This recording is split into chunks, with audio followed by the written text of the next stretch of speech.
15-Minute Mondays, your kickstart to week high energy 15-minute episode on the Success Blueprint. I'm your host, Daniel Greg Johnson. Let's get right into it. Hello everybody, welcome back on the Success Blueprint. I hope you had a great start to the week and also a restful weekend. And as we do not waste a lot of time. Let's get into your high energy episode for the week to get you going. And today, the power of reflection, how writing your thoughts can change everything. And many of my clients in the beginning when I discussed journaling with them were like, meh. And then I said, please give it a chance, try it. And there is none of them that did not come back after 2 to 3 months and said it didn't change their life. So let's get right into it and see what you can take away from this. Think about this for a second. When was the last time you truly sat with your thoughts? Not scrolled through your phone, not vented to a friend, just you, a quiet space and your inner world. If your answer is never, or it's been a while, you're not alone. Because most of us avoid self-reflection because it feels uncomfortable, pointless, or even scary. But here's the thing that I want to share with you. Without self-reflection, you're like a ship without a rudder, drifting wherever the current takes you. It's called autopilot. The most impactful thing you can do for your growth, clarity, and happiness isn't out there somewhere. It's inside you. And one of the simplest tools to access it, writing. In today's episode, I want to explore with you how keeping a journal can transform your life. I want to break down with you the myth about journaling, the benefits backed by modern research, and actionable tips to make reflection part of your everyday life, no matter how busy or overwhelmed you feel. So why do most people avoid reflection? Well, self-reflection is underrated. We live in a world that celebrates doing over thinking, speed over stillness, and external validation over internal clarity. This creates a problem. We're constantly busy, but we don't feel fulfilled. We're reactive, letting emotions like anger or fear control us because we don't understand them. We're disconnected from our goals and values, making it easy to feel lost or stuck. It's easy to push these feelings aside, blaming time, stress, or circumstances. But the truth is, avoiding self-reflection keeps us in a cycle of frustration and unfulfilled potential. So how does a lack of reflection show up in your life? Picture this. You wake up feeling anxious but can't pinpoint why. You have a heated argument with a coworker and later regret how you handled it. Or maybe you set a New Year's resolution but forget about it by March. These aren't random occurrences. They're symptoms of disconnection. When you don't take time to understand your emotions, clarify your goals, or process your experiences, life feels chaotic. It's like trying to assemble a puzzle without ever looking at the picture on the box. Even worse, avoiding reflection can leave you repeating the same mistakes. Imagine going through life making the same bad decisions, burning bridges, or never achieving your potential. Not because you are incapable, but because you never stopped to ask yourself the right questions. So how does journaling bridge the gap? Well, the solution isn't complicated or expensive. You don't need a coach, a therapist, or an online course to gain clarity. Although they're great, all you need is a notebook, a pen, and a willingness to sit with yourself. Journaling works because it forces you to slow down. Writing untangles your thoughts and emotions, making them clearer and easier to understand. And it creates space to reflect on your actions, learn from your experiences, and align with what truly matters to you. And here's the best part. It's not about writing the perfect entry or spending hours at a time. It's about consistency, honesty, and curiosity. Let me share 5 ways with you how journaling transforms your life. Number 1, clarity in chaos. Journaling helps you sort through mental clutter. Think of it as a mental detox. When you write, all those swirling thoughts and emotions get put into words, creating clarity where there was once confusion. And how do you start? Spend 5 minutes each morning writing down what's on your mind. Don't censor yourself, just let the words flow. And if you can't do it in the morning, do it at lunchtime, in the evening. You find the spot that works best for you. An example, if you're stressed about a big decision, write out the pros and cons. Seeing them on paper can make the choice less overwhelming. Number 2, emotional regulation. Ever felt better after venting to a friend? Journaling works the same way, minus the guilt of oversharing. Writing about your emotions reduces their intensity and helps you process them constructively. And how do you start that? Well, at the end of the day, write about one thing that made you happy and one thing that upset you. Explore why you felt that way. And a little example here, instead of stewing in anger over a rude email, write about it. You might realize the email triggered a deeper fear of being undervalued, helping you address the root cause. Number 3, gratitude and positivity, always a good recipe. Journaling isn't just about processing the hard stuff. It's also a powerful tool for building positivity. Writing down what you're grateful for shifts your focus from what's wrong to what's right, boosting your mood and outlook. And how do you start that? Each night, list 3 things you're grateful for. Be specific. I'm grateful for the way my coworker helped me today. Not just I'm grateful for my job.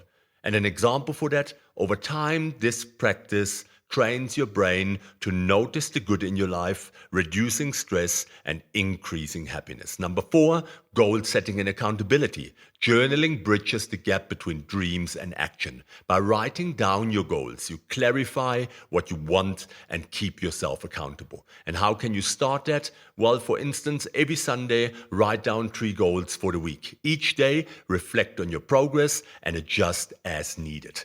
Let me give you an example. If your goal is to exercise 3 times a week, journaling about why it matters and how you'll do it makes you more likely to follow through. Number 5, creativity and problem solving. Journaling sparks creativity by giving your brain space to explore ideas without judgment. It's also a great way to solve problems, and you might write your way to a solution you hadn't considered before. And how can you start that? Well, use prompts like, what's a challenge I'm facing and what are 3 ways I could approach it? And a little example, if you're stuck in a work project, brainstorming solutions in your journal might uncover fresh ideas. And what's the payoff of all of this? What do you gain from journaling? And why do I recommend it to so many clients? When you make journaling a habit, the rewards are immense. It's self-awareness. You'll understand yourself on a deeper level, from your triggers to your aspirations. Emotional balance. You'll react less impulsively and process emotions more effectively. Focused growth. Your goals will become clearer and you'll take intentional steps toward achieving them. And peace of mind. With your thoughts out of your head and onto paper, you feel less overwhelmed. And that's a thing that will help you tremendously in creating that peace of mind. There is a beauty to journaling that is just undescribable. It's really about sitting with yourself, sitting with your thoughts, your triggers, your emotions, things that happen during the day. And what is so powerful about a journal is it gives you an opportunity for pattern recognition. And pattern recognition is used in business. It can be used in life. That is the one tool that will help you pick up trends, help you pick up when you are following a certain pattern, and then you can start understanding why, finding the deeper meaning, and then really putting plans and steps in place how you can overcome it. You can only act against triggers once you are aware of them. And when you just race through life on autopilot, you might snap here, you might snap there, and you don't connect the dots. But when you start journaling, you are starting to detect patterns. You're going to see that you always react or very often react to a certain trigger. And only by looking back at it, when you recognize this pattern, you might find that idea that something deeper is going on there. And you might do some deep reflection and end up at a point where you recognize that the trigger might be something where a need hasn't been satisfied in your upbringing, maybe in your childhood. Maybe there was something like bullying or rejection, and that's why you formed a protection mechanism, a coping mechanism to get over that. And that is why why you always respond to a situation with this impulse and become reactive or defensive. And only when you start journaling and you recognize these patterns, then you can see them throughout a period of 6 to 12 months, and you can actively recognize them, put them down, take the 3 most important ones, and then start deep diving and look internally what's going on there. And then you can separate from internal emotions, memories, maybe upbringing, conditioning, to external influences. And once you have created better internal mechanisms, more awareness, and a better understanding of what triggers you, now you're putting a filter between you and the world. Now what comes in from the outside doesn't just trigger a reaction anymore. There's a filter in between, and that filter is called awareness. You start analyzing, you recognize, you stop for a second, you breathe, and you recognize, this is one of my triggers. You can deal with it internally and prepare your response. Now, when you engage with the external world, you're coming from a place of clarity, understanding, focus, compassion, maybe understanding even the other person, why they are saying what they are saying, and what could be their internal triggers for responding or treating you in the way they do. And now you are operating on a completely new operating system. This is almost like an upgrade from your version 1.0 to version 3.9. And that is why it is so powerful. So if you look at all of this, you understand deeply why journaling is such a powerful tool. And I want you to start it. I want you to give it 5 or 10 minutes every day. And in 3 months' time, please come back and tell me what your experience with it is. And I want to leave you with a closing thought.